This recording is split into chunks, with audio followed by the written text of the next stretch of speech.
Сәлеметсіздер ме оқушылар? Бүгінгі сабағымыздың тақырыбы есептер шығару, яғни бірінші тоқсанда өткенді қайталау. Бүгін сіз өткен тақырыптарды қайталауға арналған есептер шығарасыз. Біз бүгін бірінші тоқсанда өткен тақырыптарды қайталайтын болғандықтан, алдымен келесі сұрақтарға жауап берейік. Сонымен бірінші сұрақ: екі санның қатынасы дегеніміз не?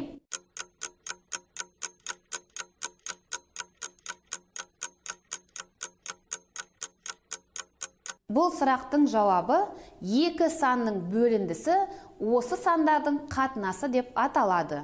Біз қатынасты, яғни А санының Б санына қатынасы немесе А бөлінген Б деген бөлшек түрінде жазамыз. Келесі сұрақ: пропорция дегеніміз не?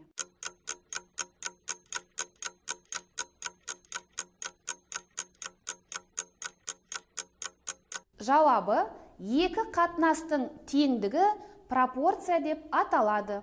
Мысалы, А-ның Б-ға қатынасы және С-ның Д-ға қатынасы. Осы екі қатынастар тең болса, онда осы теңдік пропорцияны құрайды. Енді мынадай сұрақ: пропорцияның негізгі қасиеті қандай еді?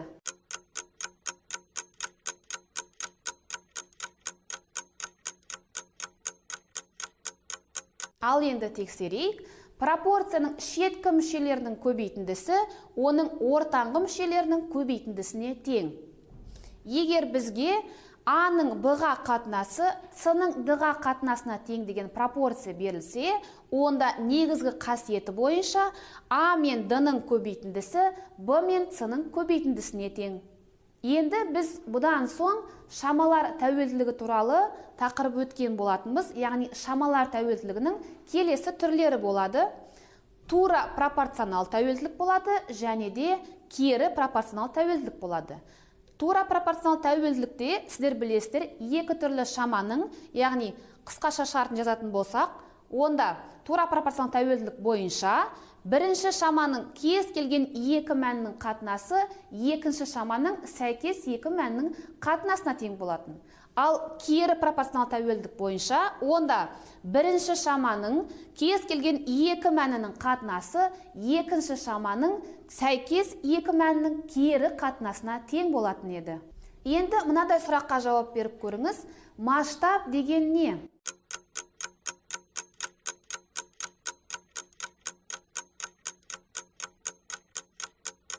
Жауабы: сызбадағы кесінді ұзындығының оның нақты, яғни жер бетіндегі ұзындығына қатынасын масштаб деп атаймыз.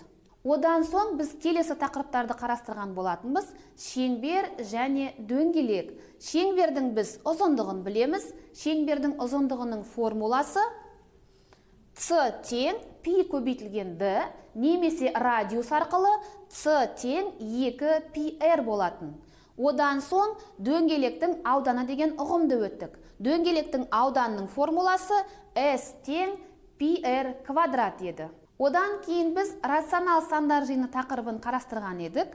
Рационал сандар жиыны сіздер білесіздер, олар оң сандардан, теріс сандардан және нөл саннан тұрады. Оң сандар өз ішінде натурал сандардан және оң бөлшектерден құралған. Ал теріс сандар теріс бөлшектер мен бүтін теріс сандардан тұрады. Сіздер білесіздер, натурал сандар дегеніміз санау үшін қолданылатын сандар, яғни 1, 2, 3, 4 және де тағы сол сияқты шексіз кете береді. Ал бүтін теріс сандар дегеніміз ол натурал сандарға қарама-қарсы сандар, яғни -1, -2, -3, -4 тағы сол сияқты шексіз жалғаса беретін. Ал оң бөлшектер дегеніміз не еді? Олар жай бөлшек түріндегі сандар және де ондық бөлшектегі сандар. Ал теріс бөлшектер дегеніміз ол теріс ондық бөлшектер және де теріс жай бөлшектерден тұратын еді. Одан кейін біз рационал сандарды қосуды қарастырғанбыз. Сонымен рационал сандарды қосуды қалай орындаймыз?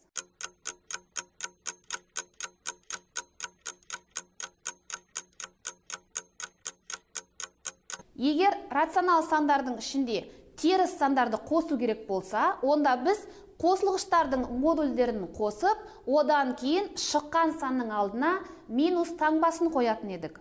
Ал егер таңбалары әртүрлі сандарды қосу керек болса, онда үлкен санның модулінен кіші санның модулін азайтып, шыққан санның алдына модулі үлкен санның таңбасын қоямыз.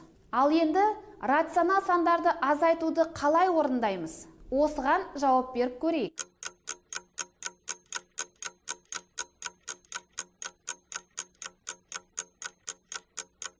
Бір рационал саннан екінші рационал санды азайту үшін азайтқышқа қарама-қарсы санды азайғышқа қосу керек. Сонымен осы 90-да өткен тақырыптарды біз қайталап еске түсірдік. Енді осы тақырыптарға байланысты келесі тапсырмаларды орындауға көшейік. Сонымен бірінші тапсырма: ұшақ 30 минутта 300 км ұшып өтеді. Осындай жылдамдықпен ол 2 сағатта қанша километр ұшады?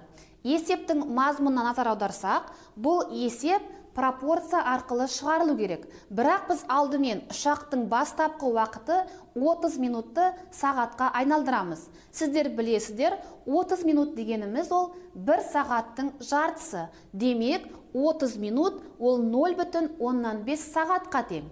Енді есеп шарты бойынша қысқаша шартын жазып алайық. Сонымен, ұшақ 0,5 сағатта 300 км ұшады екен, ал 2 сағатта қанша километр ұшады? Осы жерде байқасаңыздар, ұшақтың уақыты мен оның ұшқан қашықтығы бір-біріне тура пропорционал шамалар.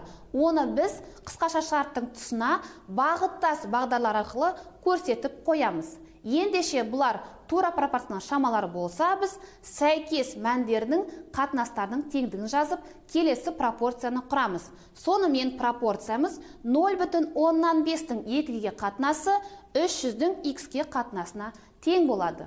Бұл пропорциядан белгісіз x-тің мәнін табу үшін біз келесідей жазамыз. Яғни, x тең болады 2 мен 300-дің көбейтіндісін 0,5-ке бөлгенге. Сонымен қысқартуларды орындап, x-тің мәні 4 пен 300-дің көбейтіндісіне тең, яғни 1200-ге тең болады екен. Сонымен бұл есептің жауабы 1200 километр.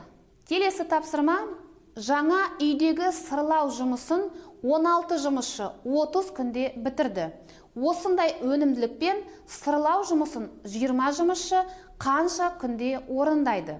Есептің шартын тағы да біз мұқият қарастырайық. Егер 16 жұмысшы жұмыс жасаса, олар 30 күнде аяқтайды екен. Ал 20 жұмысшы қанша күнде? Яғни бұл жерде жұмысшы саны артып тұр. Демек, жұмыстың орындалу уақыты қысқарады деген сөз. Ендеше бұл есептің шартында жұмысшы саны мен жұмыстың орындалу уақыты бір-біріне кері пропорционал шамалар.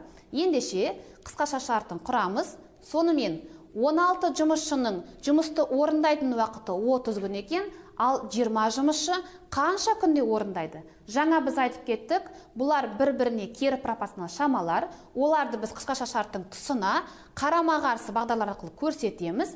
Демек, пропорция құрғанда бір шаманың екі мәнінің қатынасын екінші шаманың сәйкес екі мәндердің кері қатынасына теңестіреміз. Сондағы пропорциямыз 16-ның 20-ға қатынасы x-тің 30-ға қатынасына тең болады екен. Бұл жердегі x-тің мәнін табу үшін біз пропорцияның белгісіз мүшесін табу ережесін қолданамыз. Сонда x тең болады екен 16 мен 30-дың көбейтіндісін 20-ға бөлгенге. Бұл жерден біз қысқартуларды орындаймыз. Сонымен есептеулерді орындай келе x-тің мәні 8-дің 3-ке көбейтіндісіне, яғни 24-ке тең болады екен. Сонда бұл есептің жауабы 20 жұмысшы бұл жұмысты 24 күнде аяқтайды екен. Келесі тапсырма: тиімді тәсілді қолданып өрнектің мәнін табыңыз. Сонымен бізге берілген өрнек 2,24-тен 7 азайту 5,32-ден 9, оған қосу керек 6,24-тен 11 азайту 7,32-ден 23. Бұл өрнектің мәнін таппас бұрын алдымен жақшаларды ашамыз. Байқасаңыздар, екі жақшаның алдында да плюс таңбасы тұр. Демек, біз қосылғыштардың таңбаларын өзгеріссіз қалдырамыз. Сонымен Өрнекті келесідей жазамыз. Сонда 2,24-тен 7, азайту 5,32-ден 9, қосу 6,24-тен 11, азайту 7,32-ден 23. Енді бұл жерде тиімді тәсілді қолдану үшін біз бұл бөлімдері бірдей аралас сандарды жеке-жеке қосып аламыз. Сонда бөлімдері бірдей бізде 2,24-тен 7, оған қосамыз 6,24-тен 11-ді. Және де минус 5,32-ден 9-ға минус 7,32-ден 23-ді қосамыз. Байқасаңыздар, алғашқы екеуі олар оң аралас сандар.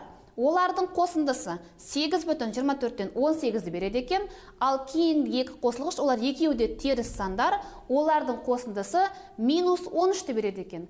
Ал бұл өрнек енді біз таңбалары бірдей аралас сандарды азайтуға алып кеп тұр. Сонымен 8,24-тен 18-ден 13-ті азайтамыз. Ол үшін біз 13 санын аралас сандарды жазған кезде 12,4-тен 4 деп жазып аламыз. Енді бұл жерде модулі үлкен саннан модулі кіші санды азайтып, модулі үлкен санның таңбасын қоямыз. Сонда бұл айырманың мәні минус 4,4-тен 1-ге тең болады екен.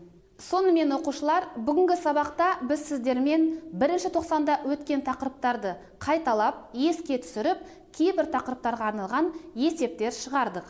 Осымен сабағымыз аяқталды. Сау болыңыздар.